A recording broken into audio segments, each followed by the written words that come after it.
அரிமளத்தில் அதிமுக சார்பில் திண்ணை பிரச்சாரம். மாவட்ட செயலர் பங்கேற்பு. திருமயம் ஏப்ரல் 12. அரிமளம் 8ஆம் மண்டகப்படியில் அதிமுக சார்பில் திண்ணை பிரச்சார பொதுக்கூட்டம் நேற்று நடந்தது.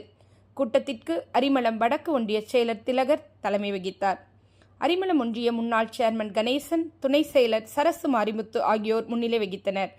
அரிமளம் நகர செயலர் மாரியப்பன் வரவேற்றார். புதுக்கோட்டை தெற்கு மாவட்ட செயலரும் முன்னாள் வீட்டு வசதி வாரிய தலைவருமான PK வைரமுத்து பேசுகையில், அதிமுக ஆட்சியில் ஏராளமான நலத்திட்டங்கள் நடைமுறைப்படுத்தப்பட்டுள்ளது.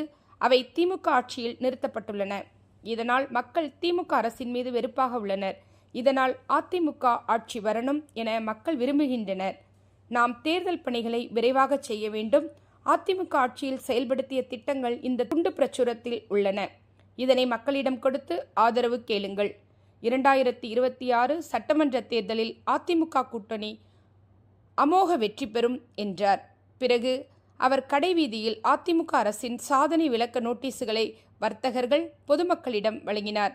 நிகழ்ச்சியில் அரிமளம் தெற்கு ஒன்றிய செயலர் செல்வராஜ், சேர்வை பேரவை மாவட்ட இணைச் செயலர்கள் மணிமுத்து, பழனி, வர்த்தக அணி செயலர் ராஜேந்திரன், மாவட்ட தொழில்நுட்ப பிரிவு செயலர் சிவா, இணைச் செயலர் விக்னேஸ்வரன் ஆகியோர் பேசினர்.